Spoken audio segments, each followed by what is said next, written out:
Let's start with this offshoring lecture with the simple motivation. It comes straight from the data.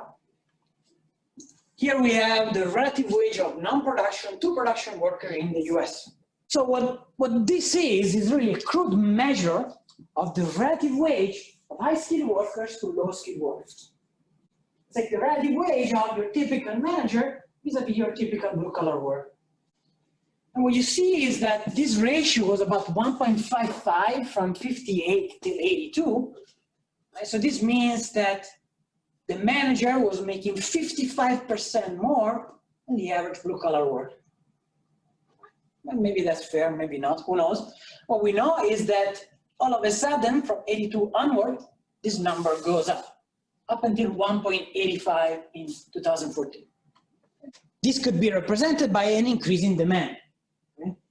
What can explain an increase in the demand for high-skilled workers relative to low-skilled workers?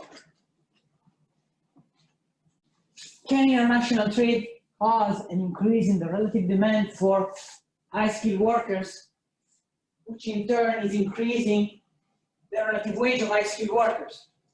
So can trade make US high-skilled workers better off? Now let's take the Offshoring model seriously. And let's take the case of US and Mexico. Mexico is starting to export a lot in this period. According to the Offshoring model, what should happen to the high-skilled workers in Mexico? The US starts trading with Mexico. US exports high-skill intensive goods. Mexico exports low-skill intensive goods. High-skilled workers gain in the US. Who gains in Mexico? Low-skilled workers. Good. All agree? Let's look at the data. That ain't what happened.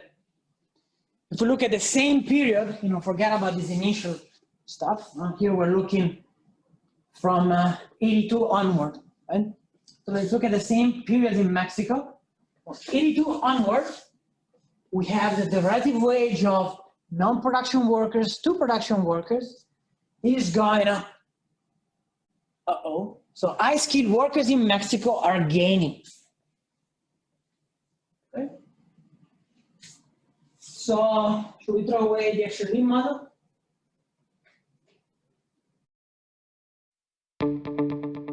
So you have an idea of a product, R&D, you produce the components, and you assemble the components together, and then you sell it. This is typically the production process described in a chronological order. We're going to take on a different approach, more abstract here. And so what we want to think of is these activities in terms of high skill intensity. So here we're ranking them by the relative skill intensity.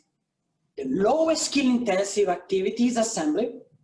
There's the largest share of low skill workers. Then component production. Then we have marketing and sales, and then R&D.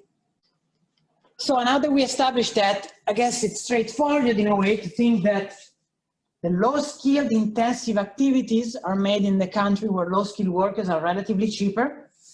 So here we say, okay, the cutoff is at A. So we say that assembly and component production is made abroad, in China or in Poland. And marketing and sales and R&D, which are relatively more high-skill intensive, are made at home in the US or Denmark. Whatever the cost, suppose that some of the activities between, the typical component production and the marketing and sales used to be made at home, from A till the end there, all of that was made at home. Now what's made at home shrinks, and what's made abroad expands. Now the question for you is, what happens to the average skill intensity at home and abroad? Right? So let's think about it. The US was making some component production, right? Marketing and sales and R&D. Now they give up some component production. If from a point of view of the US, is low skill intensive. is the lowest skill intensive activity that the US was producing. They give it away.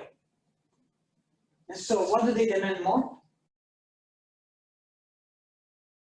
At the same time, Mexico is producing some components, some marketing activities that from the point of view of Mexico are high skill intensive. So Mexico also becomes more high skill intensive. And this is beautiful because as both countries become more high skill intensive, they demand relatively more high skilled workers. And if they both demand relatively more high skilled workers, the relative wage of high skilled workers goes up. This is what we wanted to show.